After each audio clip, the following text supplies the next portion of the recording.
late?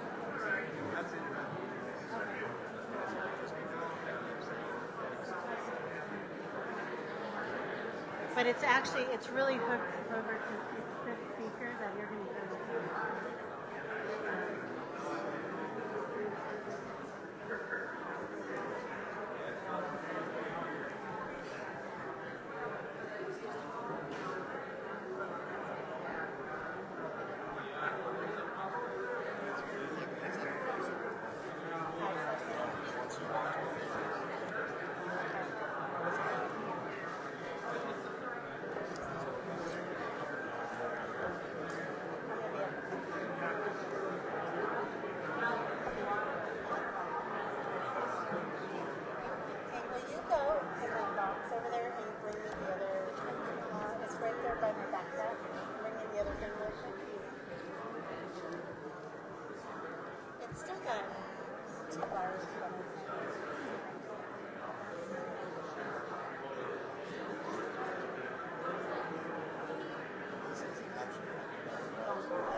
No, so it'll pick up test 1, 2.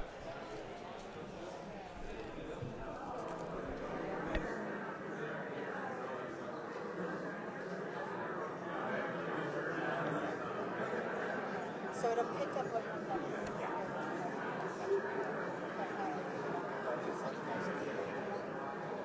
So yep, listen to that just in case this goes out.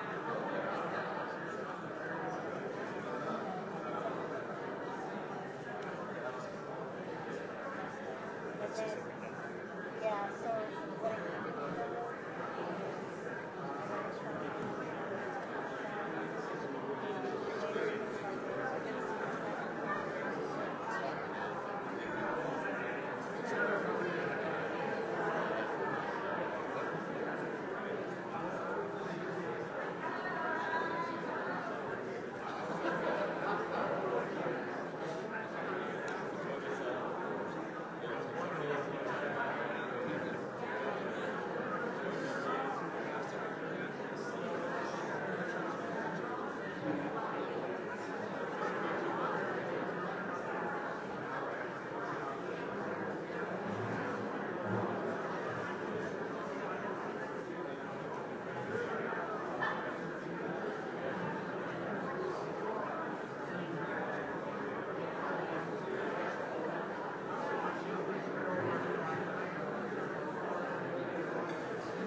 unplug it, and then you just twist this up and pull it out. And then you push it in and twist it a little bit. And then this is the on-off button here. Just push it, yep, and it'll come on. When it shows the numbers, it'll come on.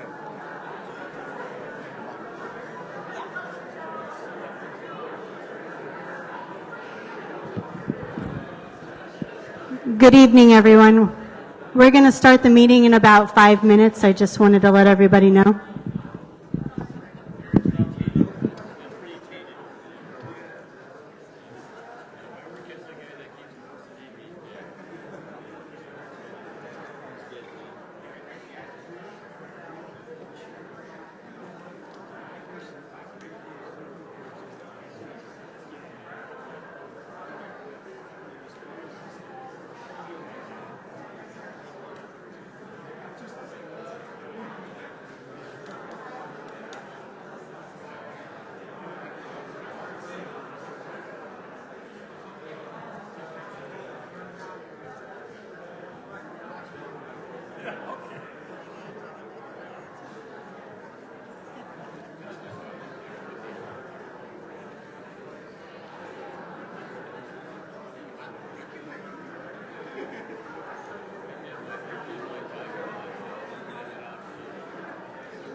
Where's he at?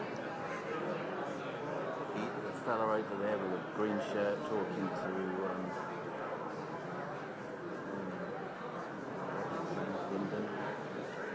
Lincoln. Lincoln, talking to him, and then I already got Chad Campbell. this guy. I already got him. Okay. I got his card. Where are we?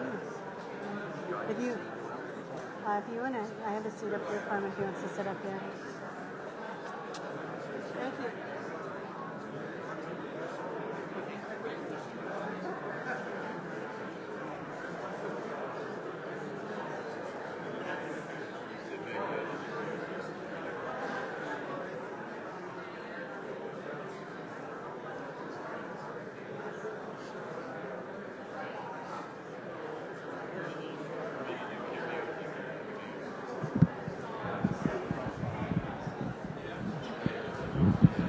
All right, good evening, everyone. We'll get started here. If you want to take your seats, please.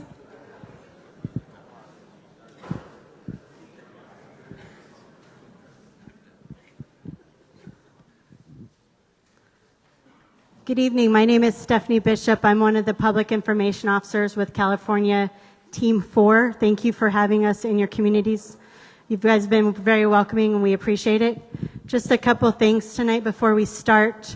We do have exits at the back and the two side doors over here, and then the restrooms are right outside the building across the facilities. We are streaming this on Facebook. When we do stream it, we'll be zooming in so you guys can see it on the two screens over here as it zooms in. It'll be just a little bit delayed, but he's working on it, I promise. I've trained him very well, I promise. So a couple of people I'd like to welcome who's here with us. First, Chad Campbell with Senator John Tester's office is up here. And also Ron Catlett with Senator Steve Daines' office. Thank you guys for joining us this evening.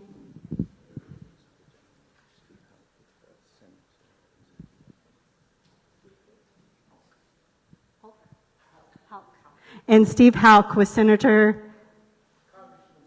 Congressman Zeke's office. Thank you. Sorry about that. We'll blame my partner over there. He told me Senator. All right. So before we start, we're going to have Operations Section Chief Kyle Jacobson come up. He'll give us an operational briefing of what's happening on the fire. Good evening. See if I can get up here without falling down the stairs. Fire is currently 2,940 acres at 0% containment. So we did receive a little precipitation on the fire area. Definitely not enough precip to put the fire out, but enough to moderate fire behavior. So we're trying to take advantage of this moderated fire behavior. And as we start here at the Emery Creek area in Division Alpha, we're able to get a couple of hand crews in on the direct edge of the fire, and they're continuing to work to the west with direct hand line and tying into some fuels treatment units and some cut units that have taken place in here that have been really effective in slowing that fire behavior. The last team did a great job down here. The 38 road, they did put in a shaded fuel break. That's all been prepped as a piece of indirect line backing up this direct line that's being put in. Coming up from the north end of Division Alpha, we were also able to get some hot shot crews in off the 590 Echo Spur, and they kind of worked their way south and are going to continue working their way south direct along the fire's edge, as well as putting in a piece of indirect dozer line that ties into the road system moving south. And we're also going to be putting a piece of indirect dozer line on this 16 set of roads here to kind of box this area in so that we have options moving direct with the hand crews as well as indirect if we do have to potentially do any firing operations indirect to seal off this piece that we have right here. As we move further north, they have also opened up the road system using a piece of indirect, and we're going to continue direct with hand crews as well, just having multiple options. So if we do see any increase in fire behavior, we can back off a little bit. We also have overhead in the north end of the fire, scouting out different areas where we can potentially come across the fire indirect. So we have multiple sets of lines in place, but right now we are having crews work on the north, going direct on the fire, and equipment working off the fire indirect.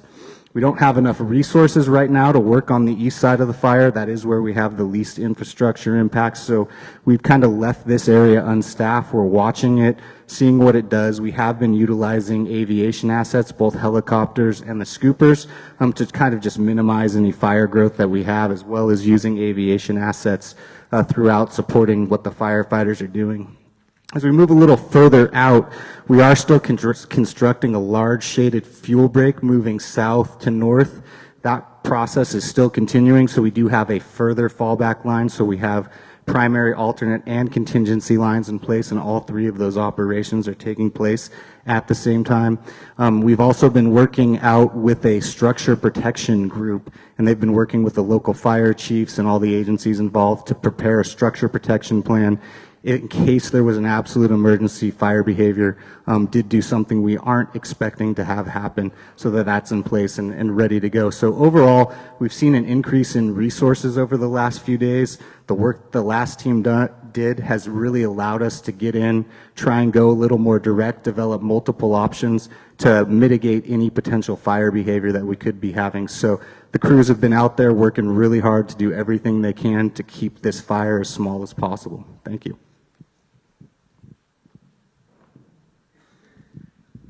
Thank you, Kyle, for that update. So we'll get to questions and answers towards the end of this, and we do have people that are online, so we'll get to their questions too. Our first party that's going to speak tonight for opening comments is Bill Mulholland, representing the Flathead National Forest. Hey, good evening, everyone. Thank you for joining us here this evening. First thing, obviously the new team is in place, Team 4. This is our overhead team for the incident, and they've done just a great job getting set up. You've seen them there by the canyon. Their ICP is quite busy, and they're doing a great job of getting settled in. So with that, I was able to visit the fire yesterday, and as we pointed out before, particularly want to note this is of very interest to us. These control lines in here, the shaded fuel breaks. This is all here to protect this area here quite a bit, and I can't say nothing more than just so impressed with the work that they've done in that area, and I think they're going to continue to do those control lines here and those shaded fuel breaks, and it's just going to look really good for us. So that's been some great progress for us here in the last couple of weeks. And you also notice too the discussion about going into direct attack in this area in here, and I think that's something that we'll hear more about this evening, as you might have questions on. The other thing I wanted to point it out is the area closure for the reservoir is still in place. We recognize this is a really important topic to everybody, and we were continuing to evaluate the needs of that, and when we have ability to open it, it's just not there in that place right now to have it open, but I tell you that as soon as we can, we will look really hard at lifting that closure. That's all I have at this time. Thank you so much. Thank you, Bill. Our next speaker is going to be our incident meteorologist, Bob Honish.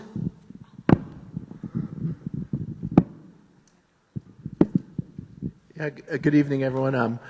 My name is Bob Honish. I'm a meteorologist assigned to the team. I work for the National Weather Service from the Great Falls office.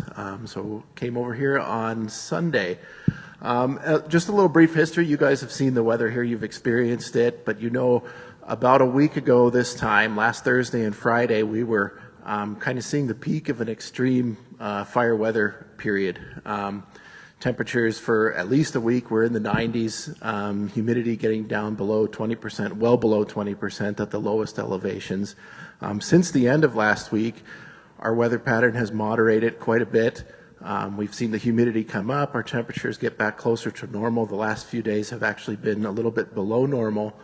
And we, of course, saw the precipitation yesterday and another little round that came through overnight. The precipitation amounts that we saw really varied a lot. The highest amounts were right here at Hungry Horse, where we got actually a half an inch, just a very localized high amount there. And elsewhere it ranged from just around a tenth of an inch south of the fire to about a quarter inch, it looked like, around West Glacier. So it did vary quite a bit, but it was a wetting rain. And of course, the temperatures today was probably our coolest day of the period after that cold front that brought the rain went through yesterday. Our humidity has been pretty high. Today's humidities were generally above 30%. And now looking ahead, we're expecting a warming and drying trend over the next few days. This product up here is a graph, a forecast for the fire point. The elevation right there is for 4,500 feet, so it's not going to look like exactly what you see down here along the river corridor, but it's for where the fire is burning. And as we go through the week ahead, the next 7 days, we've got different weather conditions up there. The top row is the maximum temperature. The second row is the humidity. And then about the fifth row down is the wind gusts. And so those are some of the most important parameters for fire behavior. And they're color-coded to match what's been kind of determined as critical values for this area. And so the yellow is where things are elevated, and the red is where we're getting towards those critical conditions that can really enhance the fire behavior. So the thing to look for here is as you get further out, the more of those red blocks, the more critical components there are to the weather. And of course, like with any weather forecast, as you go forward in time, you know, things can and do change. Your confidence that that far out kind of starts to decrease. So keep that in mind. But as a heads up, this warming and drying trend, as we get into the end of the weekend here towards Sunday, we're back to above normal type temperatures and lower humidity. And especially early next week, we're looking at as a more critical period of fire weather again, as those temperatures get into the 90s at lower elevations, 80s at least in the fire area, and humidity down below 20%. Fortunately, we're not looking at any wind events, at least in the next 5 days or so, but as we get beyond that into next week, it's something we'll be definitely looking for to increase that fire potential if we get wind along with those warm temperatures and low humidity. So that's kind of your fire weather forecast, and I'll pass it back along. Thank you, Bob. Our next speaker is going to be our fire behavior analyst, DeAndre Wiley. Thank you. Good evening. So my job on the team is the fire behavior analyst. And what I do is I look at the weather, the fuel, and topography and come up with a prediction for the firefighters on what the fire is going to do, where it's going to go, how fast it's going to go. Is it going to move uphill, downhill? Is it going to burn the surface fuels, get up in the canopy of the trees? So every day I take the information that the IMET has with my experience in some computer programs and extrapolate from that some things that help the firefighters on the floor. One thing that's really important to help propagate fire is the weather. So I'm constantly looking at the weather, the seasonal dryness. Right now in the region, we're currently in a drought, so the fuels are very dry. And what that means is when we are in a drought is all the live vegetation is becoming drier, all the dead and down heavy material is dry, and all the surface fuel, all the ground fuels are dry. So when a fire runs through there, it can burn all the fuels on the ground, it can get up into the bushes, and then get up into the canopy. So one thing I do look at is the intensity of the fire. If it's a low intensity fire like we've had the past few days, our fire has remained in its current footprint for the past few operational periods, meaning that there's been slight growth, but the fire behavior has been minimal activity. So that's been great. So firefighters are able to go directly on the fire's edge and do some suppression efforts. The first few days of the fire, when it was initially going, I mean, they were looking at flames probably 50, 80 to 100 feet tall, so firefighters can't get close to that. But with our current weather that we've had, they had a good opportunity to go directly on the fire's edge and help put that fire out. So looking at the map, starting on the west end here, as I said before, the fire has allowed all our firefighters to engage directly on the line. The fire behavior has been very minimal, very slight movement, so they've been able to engage on that. As we come around the west end in Division Golf here, a similar profile. The fire is backing. And typically when fire's back, it's at a slow rate of spread, so firefighters can engage. But with that, As you all know, the country here is very, very steep. So that offers a challenge for firefighters to get engaged in some of these areas. As we come across the north of the fire in the top end, similar profile, slow rate of spread, very minimal movement. I think over the entire incident, we've seen maybe 5 to 7% advancement every day, and that's not a whole lot. And then coming around the east side, similar profile. The fire has been backing since it was a lightning strike that started at the top. It's been backing the entire time. So since our tour here, we haven't witnessed any running fires or crown fires. It's been low intensity fires, except when the backing fire meets down and dead heavy material. Then we can have some flare-ups. Another thing that we also look at is the wind direction. In our business, wind is king. When we have a really strong wind, it can turn that little docile fire into a raging inferno. So what we have coming up is some west winds, and then just also, when we say a west wind, it's where it orients from, not where it's going. So if I say we have a west wind, it's coming from the west, heading to the east. So with that wind coming, it'll help all of the containment lines on the west side of the fire, but it could help move the fire on the east side. That's something to think about. We've had some really good favorable weather the past few days, but we are looking at some critical weather, and I would expect the fire intensity to pick up somewhat, but crews are making good headway there. Thank you. Thank you. Our next speaker is going to be Sheriff Brian Hayno. Got myself.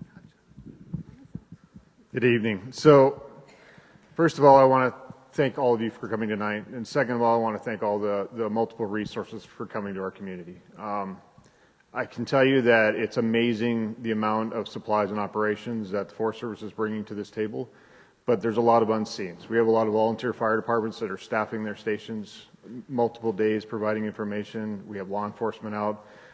We're doing everything we can as a localized resource in partnerships with these federal entities.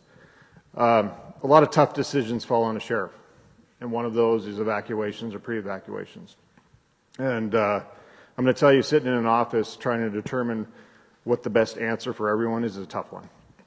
I will say the day that we did decide to pre-evacuate a portion of this group, the weatherman wasn't telling me the best news that day. We had low probability of rain, high winds coming in, and I asked myself one question, and that was, if that was my house out there, how far in advance would I want to know about this incident and what it could possibly do to affect?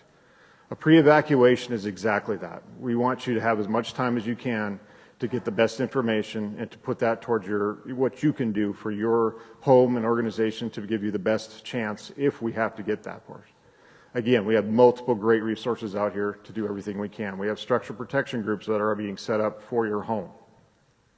But understand the decision to make those decisions is not an easy one. And on that day, I will stand by that one to say, I have no interest in losing anyone to having their home burnt over or fire. And we're seeing a lot of that news in Hawaii right now, and a lot of these places that didn't have that updated information. So with that, we're going to keep everybody informed the best we can. We had 20 law enforcement out. I can tell you it takes a long time to hit all your guys' houses, even with 20 people going door to door. I know you guys have questions. We want to spend time with you guys and give you the best information we can. And we're going to continue to do that. The discussion now is how far out does that pre-evacuation go? But we hit the majority that we felt we were going to be affected by possibility from the weather event that day. Again, these guys are doing a great job on the fire itself. Some of the concerns we have, and I guess from my OES hat, I'll put that on for a minute. And some of the concerns we have is embers. So when these fires come up, they can throw sparks and embers even further out from the fire itself and creating some spot fires and those things. And that's kind of the main concern in it's several of the areas that we're talking about. And so with that, we passed out some information on how to best prepare your home. If you guys have further questions, there's some online resources at Flathead County OES. And of course, we're here to do that. And like I said, many of your volunteer fire organizations are diligently out there every day, continuing to be in their communities. We have 65 sworn at the Flathead County Sheriff's Office. And I'm going to tell you that they are spread all over this valley. And several of them live right here in this community. And they are concerned, and as a sheriff, and I am concerned as well. I've lived here all my life, and I've worked for this organization for 22 years. And I'm going to tell you that we want to do everything we can to best prepare you guys and keep everyone safe in this community. So, again, thank you, and I'll pass the mic back to them. And it's hey no works good as the cops. Yeah. You want your phone back, though? Nope, you can take it. Okay. All right, our next speaker to talk about shelters is going to be Juanita Nelson with the Flathead County OES.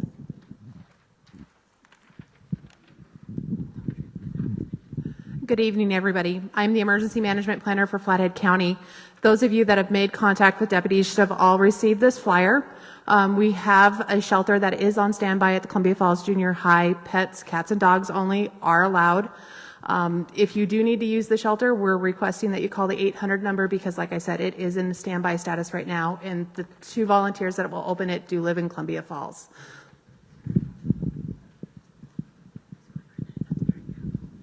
Thank you, ma'am. Thank you to all our speakers. And to close us out tonight, it's going to be Incident Commander Rocky Oplinger with Team 4. This is the challenge to make sure you don't trip over the cords. Good evening. First of all, I want to thank everybody for taking the time to come to this meeting. My name is Rocky Oplinger. I'm the Incident Commander for Team 4, California Team 4. And to take the time to come out to get the latest information, the updates of what the fire is doing and how it's being managed. I also want to welcome any of our folks that are live stream and on the virtual format for attending, and please don't be afraid to certainly ask any questions to the group. I've got to put a special commendation and thanks to our sheriff. Probably in my 50 years of fighting fire, that is the most difficult job you can imagine, being a sheriff. Because think about that. They're the ones that have to make that final decision on when people are going to evacuate. They're the ones that have to do the closures. They're the ones that go in but when you leave to make sure that your property is safe. And they're the ones that you probably remember the last time you got a ticket. So, for me, I can put a fire shirt on, and, we think about our firefighters. The other thing to think about are those young men and women that are out there every day putting themselves on the line. I did that for a lot of years. My wife did it, my son did it, my daughter did it. And I think about that, and I think about every day the exposure that we put those folks through. So our number one priority in managing incidents is making sure that we ensure the highest level of safety for our firefighters and emergency personnel on scene. Our second responsibility is to each and every one of you in the public, and that's why I take a look at the sheriff and the job that he has to do, because I can tell you, standing in front of each and every one of you, and obviously the tragic situation that happened in Hawaii, because I'm from Hawaii, most fatalities occur in serious accidents when people wait till the last minute to evacuate. It's a given. It's an absolute fact. We've been on incidents, certainly, as you know, in crazy California, where we've had a number of fatalities, and we've managed those fires where we've had them, and it is absolutely gut-wrenching and terrifying. In 2009, in Australia, in a single day, 187 civilians died in a single day on wildfire. And that was a testament to people that did not want to leave or not want to evacuate when they were asked to. I know that personally because I was asked to go down the following year to go into those communities where everybody lost somebody and figure out why that actually happened. And it happened because people did not listen to the evacuation notices that were given to them to evacuate early. You can never evacuate too early, and that's the tough role that they have. Every fire, as I told the firefighters this morning when they did their morning brief, is that every fire gives you a window of opportunity. We had pretty significant fire behavior prior to us coming in here, and we got a little bit of mitigating rain. And you might think the fire's smoldering out there, but we've got video that we went out with the firefighters today that went up and picked up that anchor point that's a starting point to go direct, that it is still really active. It didn't get a whole lot of rain. And so we have this opportunity while we have mitigating weather to try to go direct. And we always want to try to go as direct as we can on a fire to minimize exposure. But there are pieces of that country out there that are so steep, as you heard from operations, that we're going to have to go into direct. And we do have a plan if we have to fire it out. And anytime you talk about firing, it gets pretty complicated. And we're actually going to put something together to help explain what that is and put something on Facebook Live so people understand the difference of a firing operation or a burnout operation is what this is, where you're removing the unburned fuel between that and the main fire on lines that are constructed already. It's just a part of normal line construction to get a complete black line that prevents the fire from escaping. And so I think this fire now is number 2 priority in the whole entire Northern Rockies now. And I think when we got here, there wasn't a whole lot of crews coming in. And I can tell you right now, we got confirmation. I think your fact sheet says 2 hot shot crews. We have 4 hot shot crews now, and we're going to get more crews. We actually got our first dedicated helicopters. We've been sharing those resources because the local helicopter we wanted to make available for initial attack new starts, and we want to support them. But to be the one fire right now that actually got 4 hot shot crews, we call them unicorns because we don't normally get those crews. And we have 4 unicorns with us right now to help us to construct this line, and 2 of them are out today, and the other 2 will go out to try to get us as much direct line as we can. So, people ask what a team is. There are 16 Type 1 national teams in the United States. Each team consists of 60 men and women. Each person on that team has a specific job. You see, information has an absolutely amazing, tough job, and I spend a lot of time with information to make sure that you're getting the right information, because in absence of information, people will make it up, especially with social media platform. Oh, it was on the internet. It must be true, right? The second one is our liaison, and our liaison officer's out here somewhere. Oh, right here. And our liaison officer, their job is to organize all the cooperators. And what I've seen since I've been here the short time, and I've been here many years on fires and the hot shots and other teams, is there's an amazing relationship between all the cooperators. We did a meeting today, and we had a lot of folks in there to ensure that their interests were being met. And so that primary job is making sure we're meeting the needs of the cooperators and everybody affected by it. And then we have safety. Like I said before, our number 1 priority is the safety of our firefighters, and their job is to ensure that whatever plan our operation folks are implementing is that they do it at a safe, and we've done the risk management to assure that is happening. And then we have kind of the guts of the team. Operations, you heard my operations chief come up. They're the ones that are responsible for implementing each daily tactics and presenting those tactics to everyone to make sure that it is a sound plan. And that includes all the aviation assets of that. In support of that is, saw our fire behavior analysts. They fall under our planning section, and that's where we get the meteorologists and all the technical experts that can come in and provide us information. They also do these beautiful maps. Like I say, we have what we call global spatial systems, that these people that work making these things, they work all night long. I feed food under the door. These beautiful maps come out in the morning. So I'm pretty proud of that group. And they also track all the resources. And then we have our logistics section. They're the ones responsible for support and service of the entire incident, from communications to food to sleeping to showers to medical. They have a big role to support the folks that are out there. And finally, the big one that I get hit with a lot is finance. We have a fiscal responsibility to each and every one of you as taxpayers. So we have to make sure that we're managing that fire in a reasonable cost and not doing something that's really pretty crazy, because believe me, I've been on fires that are absolutely ridiculous on how much they cost.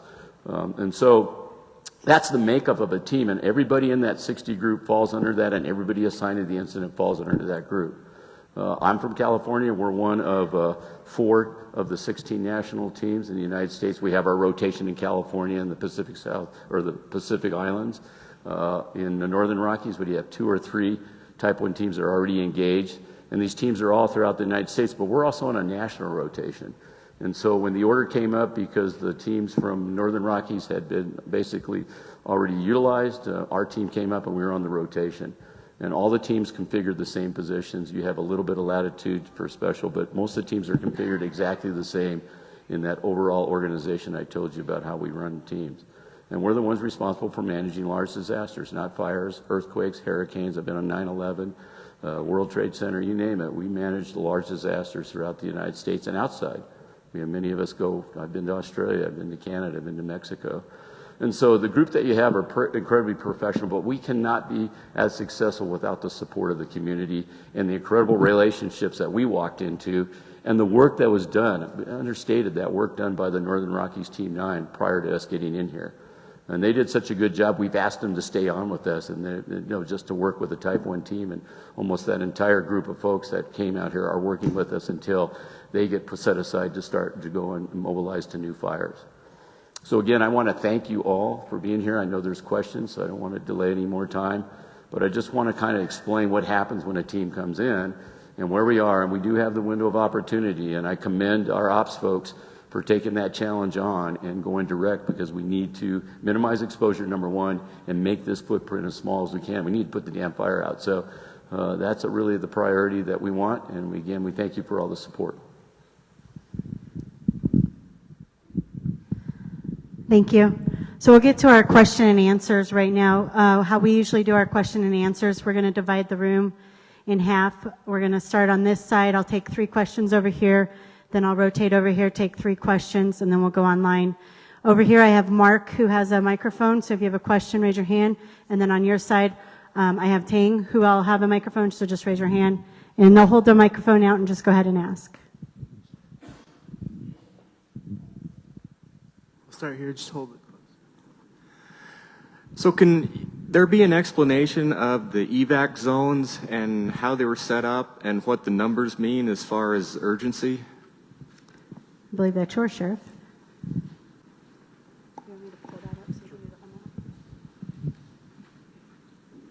So, I mean, to get some clarification, evac zones were not created until kind of after. So we were kind of in the transition of the team. The Type 1 team was coming in. We looked at it from multiple different aspects, but essentially Zone 1, Zone 2, and Zone 3 were built for a couple different reasons. These are also kind of coordinated with the structural protection groups, if that makes sense. So we did all of this in essentially a day, Zone 1, Zone 2, and Zone 3. And then working with the team, essentially we've also worked with them to kind of also work with our local fire resources at the same time. Right now we're in evaluation side of this other side of the highway, but we have not started that pre-evacuation side. To identify really clearly, it's kind of, we use a ready, set, go in the state of Montana. So ready, we're always kind of there, where we live in a mountainous terrain with fire and everything else. Set means that's, hey, this fire has a potential to get to you, and so here's some options. If you can do those types of things, be ready to go. Kind of think about you know, what you need to do, what you need to process. If you have, it's going to take an extended period of time to do something, then that gives you that opportunity to do that. And then go is essentially evacuation. That means that law enforcement will come to your place. They'll have documentation forms. I will tell you this much, and we do not force individuals out of their homes. But what we do is collect the best information we can and then advise them of what they have and evacuate and move on. And then we flag and mark that as we go.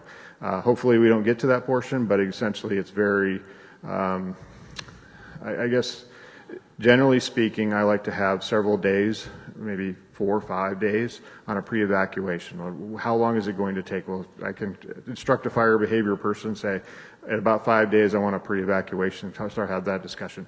At day 1 and 2, that's really when I want to look at the evacuation. I don't know about you guys, but the smoother that we can have that, the less chaotic we can have evacuations, the better. Sometimes fire behavior works for us, and sometimes it doesn't. So hopefully that answers your question.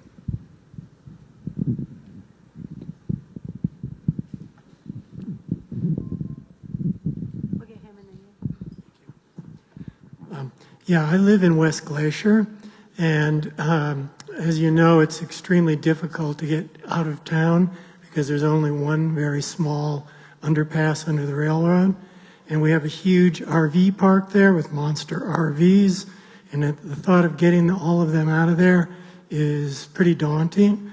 I live behind the RV park, and I would be blocked by them, and I feel endangered by them, and when I confronted them, their response was they would begin evacuations during the pre-evacuation period. They would not wait for the evacuation. I have not seen any of that. I've driven by it several times today, and it's just business as usual. And if they had to be evacuated, I know there will be resistance. And when I confronted them with that, they said that they would have the police deal with it. I didn't find that a very satisfactory answer. I'd like to know just what will happen when we have a horrendous traffic jam in downtown West Glacier. Thank you. You know, it's kind of back to the discussion that we were just talking about, was the longer that we have where we can organize an evacuation, meaning that if I can tell the fire incident that if I want 1 to 2 days to evacuate, that is where you can kind of process those vehicles and things. The other thing is we have a good relationship with the National Park Service, so we could kind of organize the flow, essentially, of individuals. I think a lot of it, there was a lot of that day that we started the pre-evacuation. We all saw it was dry. We saw the wind coming up. We saw all these different things, and I'm sure all of our hearts sank, like, what are we going to do here? That rain changed a lot of things. It was great for the fire, but it also changed kind of the perception of a lot of people, like, okay. We're starting to deal with more individuals that, think that we're out of the woods, but we're not. So I guess all I can tell you, sir, is I'm happy to go down. I'll send somebody down there to discuss that with them and their opportunities to do that. We've already been hitting several other campgrounds. We haven't gotten even into pre-evacuations at this point at that side. So again, we've kind of hit that other side of the road. But yes, I totally get West Glacier, even in a normal day, is a traffic jam, and it's definitely always those concerns. Some of the indications that we're having, or the discussions we're having now, is when we look at the other side of the road, we're looking at areas that may take longer. Does that make sense? So those of you that may live in Gladys Glen or the park or those types of scenarios, we probably will hit those individual or spots first, kind of the discussion on the pre-evacuations and evacuations. And the main reason is one way in, one way out scares a lot of us. And so we want to make sure that we kind of hit those targeted areas first. But again, my best skill set in a lot of cases, and my folks' best skill set, is communication. So a lot of times when we sit down with individuals and have a good conversation, and, hey, how would we do this? How is it going? A lot of the conversations I had with other campgrounds was, hey, go over your evacuation plan. How are you going to do this? What's your preparation? Who's assigned to what? And then have that pre-planned. That's that pre-evacuation portion. And then when we get to evacuations, it's more easy to plan. Thank you. My question is, I live Martin City proper, a block and a half off of Central Avenue. What are the chances of us in town having to evacuate? Yes, it is.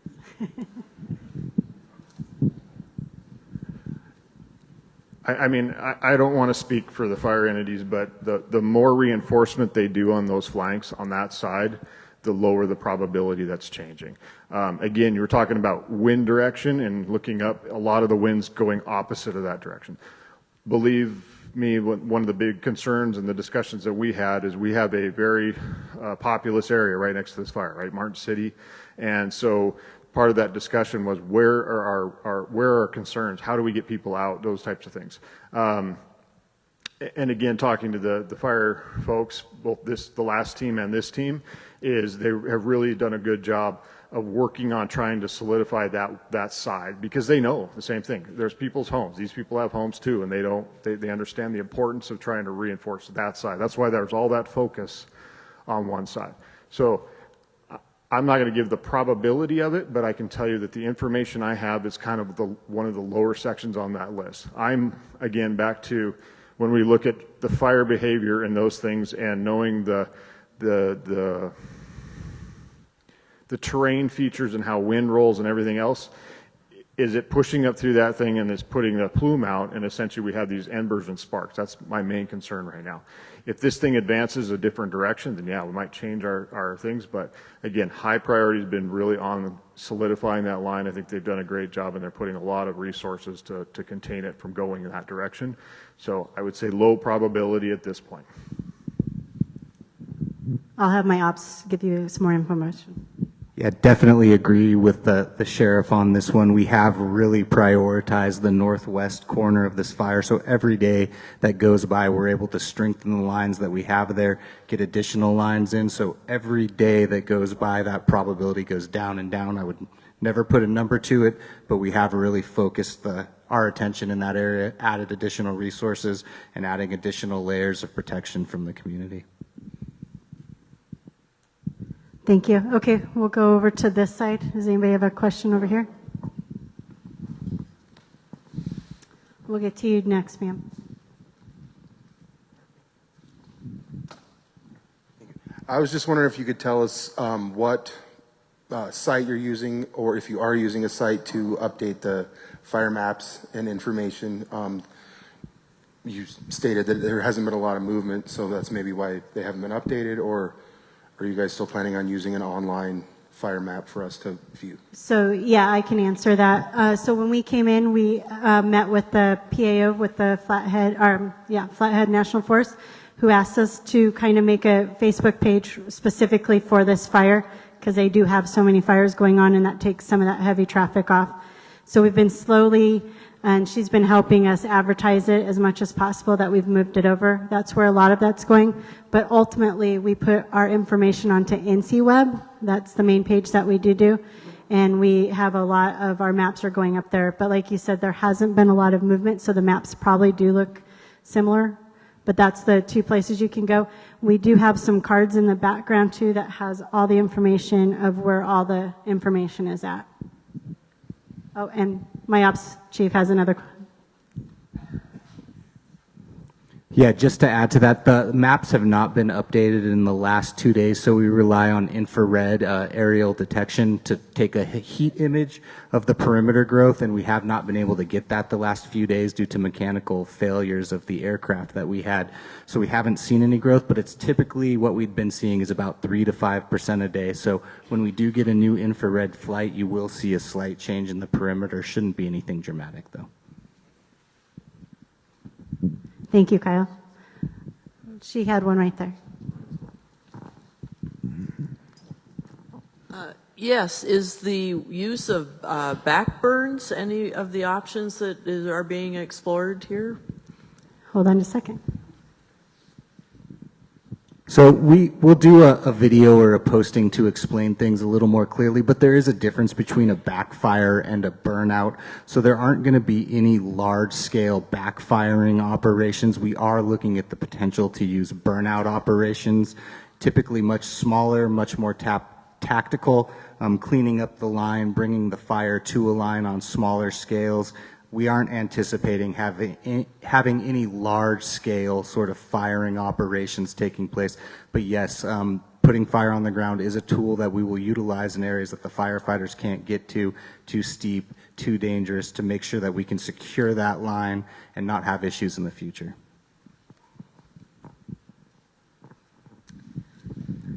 How much of the fuel break dozer line is complete? And because the power runs up to Desert Mountain for all our cell phone and everything else, what happens if the fire crosses over that power line? Do we lose communications? So I can't speak directly to all of that, but I can let you know we have looked at all of the communication sites up there. There has been work done up there. We are going to complete additional work to make sure that those communication sites are protected. They do have backup systems if the power goes down, so it won't completely cut all of the communication. And as far as, I'm not sure if the completion of the line was just related to the communication sites or you wanted to know. Okay, and so the line completion, all of the shaded fuel break indirect line along the 38 road, basically from all the way through Division Alpha, that's all been completed. The shaded fuel break is probably about a third or so completed, but the plan is to go all the way north to 2. So there's quite a bit of land that they're actually going to be working that shaded fuel break on, and it's just going to take some time, and there's lots and lots of other pieces of line that are going to be completed as well. So it's really hard for me to just say 20% of the line's been completed.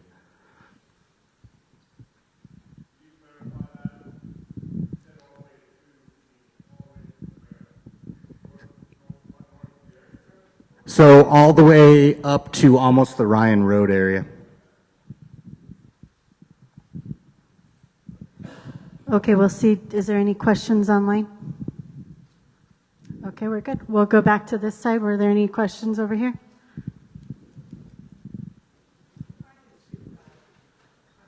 We're doing it for the people online too, so they can hear the question. Quick question. How wide is a fuel breaker? These that are on the map? Then they're all the ones that have like the design, right? Okay. So there is no standard for the shaded fuel break. It can really vary, and it's going to depend on the type of how steep the terrain is and the vegetation type in that area. So typically the thicker, heavier canopied, we try and go a little bit wider, 50, 100 feet, sometimes off of a roadbed on either side of the road. In areas that are a little bit sparser, they can be a little bit more narrow. So nothing is set in stone. We talk with our fire behavior analysts, we talk with vegetation timber specialists to really look at what's the appropriate width to make sure that we're able to hold fire in those features.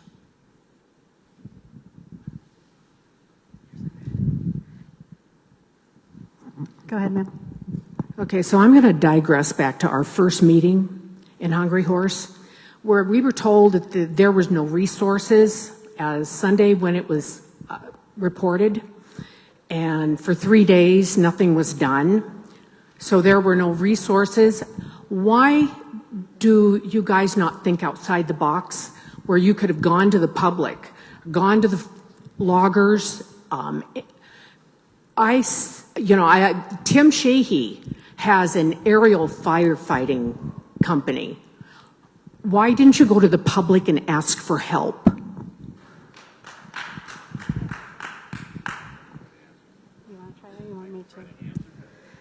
My IC is going to try to give you an answer to that. Yeah, oh, perfect. Hey, there's the guy I was looking for, Andy. I didn't see you, Andy. Sorry. Thank you, Andy. I didn't see you back there. I should have sat up here. So to specifically answer that question is that during that period, there were several other fires. So it wasn't just one incident. And when the Ridge Fire was discovered, it was at 3 o'clock in the afternoon. And yes, initially there were resources. They put buckets on it like that, but due to the fire's location and the time of day, which was very hot and dry on July 30th, it expanded very quickly. So there's all these other fires going on that got put out, but it only takes, that right weather scenario for that to happen. So yes, we immediately reached out because we're suppressing many fires that you will probably never hear about, but the Ridge Fire at that point in time expanded very quickly, and we knew it was a problem. And once again, we put buckets on it immediately, but with all the other fires going on around there, it turns into triage. What are these fires that we can actively suppress and that we know we have a high probability of success? Now you can say, well, it should have been the Ridge Fire. Well, the Ridge Fire at that point in time did escape that initial attack, so we went to all these other fires. And it's not because, we didn't care about the Ridge Fire. It was just apparent that we were not going to be able to suppress that fire. So we didn't have enough resources at that time to do it. And we reach out to all our cooperators. The VFD show up, the county will show up, the state will show up, and yes, we use tons of aerial resources, but there's only so many to go around. And once again, on that given scenario, there was a lot of fires in western Montana. And I'm not just giving you what you want to hear. That is actually what happened. There's nothing that we're hiding. But in western Montana, I'll go back to the public meeting the other night. Fire is part of the deal. It's part of our history. I can show you a fire history map, and it will happen. Once again, we're doing all we can at this point in time. There's IMTs on scene. Things are going well at this point in time, but that's just where we're at with the Ridge Fire. We can't go back in time.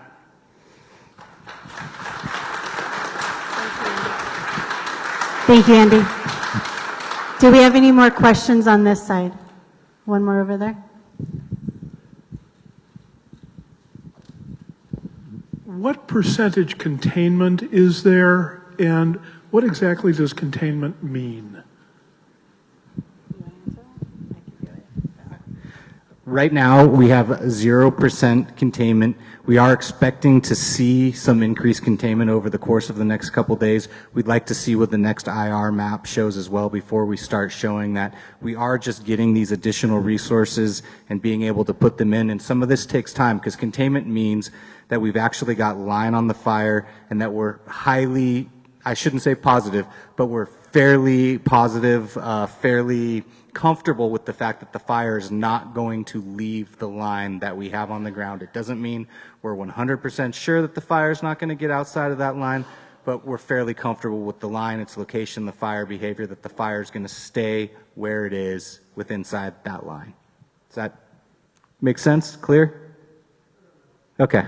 Clear enough. We can talk afterwards if you have more questions. Thank you. Do we have any more questions on this side? Back here. Okay, we have all been to Kalispell, driven by the airport, and seen the big yellow dump belly, whatever, the fire planes that are sitting there. Why are we not using them? So when the storm came through, we weren't able to utilize aviation assets. However, right before that, we were flying the scoopers. So we had at least one full fuel cycle yesterday with 2 of the scoopers. So that's several hours in the air yesterday. And then today we had 3 of those scoopers up and had at least 1 fuel cycle with all of them. Maybe 2 we showed up here as they were still flying. So we have been utilizing those assets to the extent that we've been able to do so, at least for the last few days.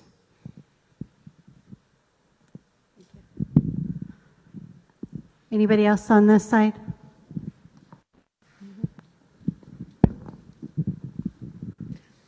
I live on Cosmic Lane, and there's the Hard Money Road at the end of it, and I heard that you guys are building a containment line, and then you put a new road in below it called the Easy Money Road.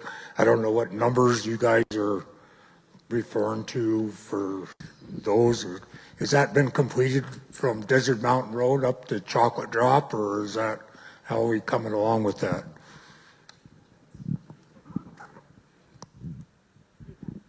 Yeah, the easy money to hard money, that is the shaded fuel break that we are still working on completing and kind of starting on that southern end, working north. That is a contingency line, so we do have several lines interior to that line, but that project's going to be going on for quite a while as we're working on the lines that are a little bit closer to the fire, putting some more effort into that. We are still continuing that project with heavy equipment, masticators, feller bunchers, skidders, to open that up. So I can't give you an exact completion date, but we are still, pursuing that project and continuing it north.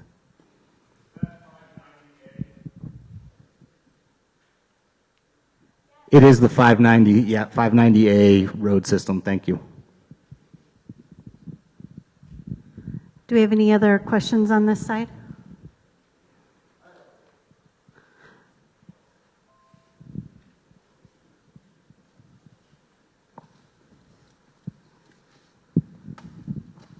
So to tail on to her question about the dumper planes not moving, there was whisperings, unfortunately, on the internet, on Facebook, about there being a funding issue.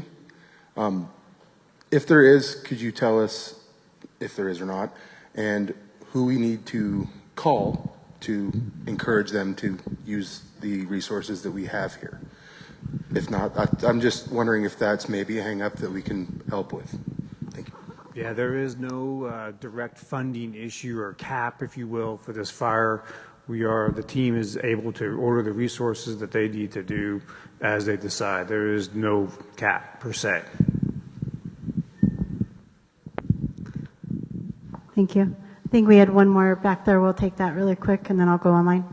I was just wondering if there's any supplies, food or water that you guys are looking for, donations for the firefighters. All your donations that you have for the firefighters can go towards the local units, the volunteer units and stuff. For us on the fire, we are supplied and we are provided what we need. We have kind of like a mini community that we have, so we have food, showers, everything there. But any donations can go towards our local community firefighters that are assisting us. Okay, we do have one question that came online, and this is going to be for the sheriff. They're asking a time frame from when pre-evac might be lifted, and will it turn to a full evac? Or do you want to answer that, Kyle? It is a tag team. If I was be a very wealthy man if I could predict weather, but I think the big thing is that much like the forest is looking at when do you open up the reservoir and when do we try to do all these types of things. I'm back to the point where as soon as we can open that up, we're going to open it up. But I'm also going to be, as soon as I know that the fire is going to go somewhere, we're going to pull evacuations. The tough part is which day of the week it is, and believe me, for scheduling my side, I would hope I knew the exact day and the exact time and everything, but I don't.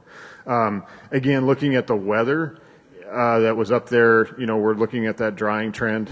We're probably going to be very active with the team to figure out, what kind of fire behavior are we seeing as we move into that Tuesday, Wednesday next week.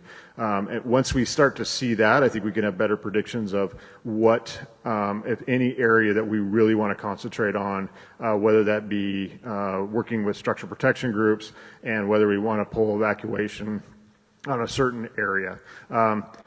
You guys will notice this pre-evacuation is huge. I mean, you think of this area, it's massive. And the tough part for all of us in this room is which way is the wind direction going to be on the day? What's the weather patterns going to look like? And, what kind of fuel is the fire going to be in? And all these different aspects that we're looking at.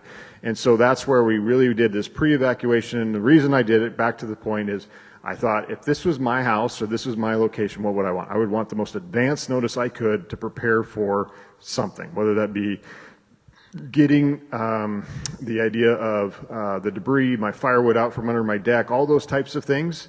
But also, I went home and I talked to my wife that night and I said, what would we do?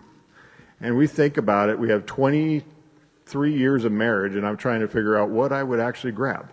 Well, the more time I have, I think the better to figure that out. And so the answer to that is I'm going to give as much advance notice. I will take it off as fast as we possibly can once we know that this indicators are there that we're not going to see that behavior. But again, it's a very tough question to answer without having a lot of future information out there. So now I'm going to throw it to him. Yeah, no, that was a great answer, and a lot of this is really going to depend on the progress that the firefighters make over the course of the next couple days.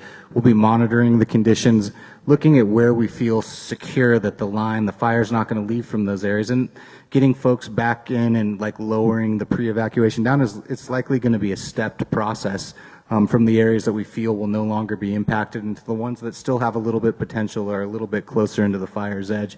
And I just want everybody to know, coming from a home where I was evacuated for several weeks due to a fire, it's of the utmost importance of our team to kind of restore a sense of normalcy to the community and do everything we can to make sure that this fire is not a threat. So we will be focusing our attention on that. Do we have any more online? Hold on, we got one more, and then your side will be next.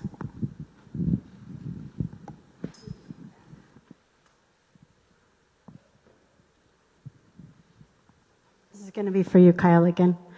What is the containment goal? Is there a timeline for containment? Is containment on the west side a priority?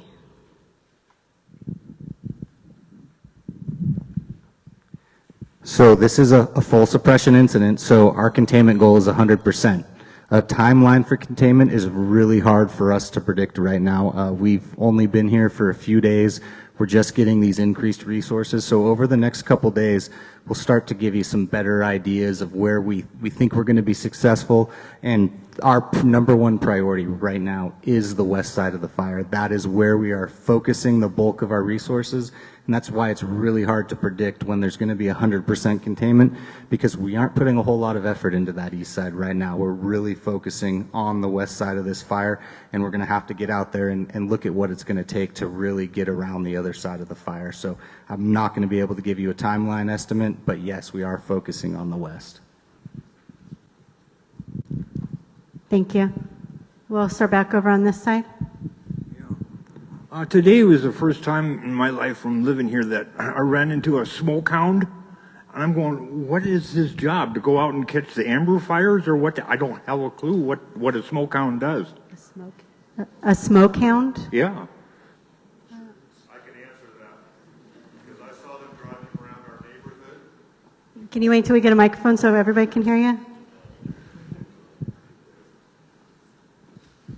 Yeah, there's a company called the Smoke Hounds. They have a maroon-colored flatbed truck. They have a light bar on the top. The side of the truck says Smoke Hounds Forestry Assistance or something like that. They were driving around in our neighborhood. I did some research online, was able to come up with a phone number, and I talked to those folks. It turns out they are working for the insurance company, Safeco Insurance. And they go around to people who are insured with that company, and they look at the house, make sure that the house is as safe as possible to prevent a fire. They will foam those people's houses. Basically, they're there for the insurance company to make sure that if something happens, the least damages to that piece of property. At first, it looks funny. It didn't look legit to me, but that's what that is. That's what I found out anyway. Thank you, sir. We appreciate you looking that up and helping us. Is there any other questions on this side? Do we have any more on this side? And are we good online? Okay. They're still going to be here if you want to do a little one-on-one questions, but I thank you guys for coming this evening. Thank you.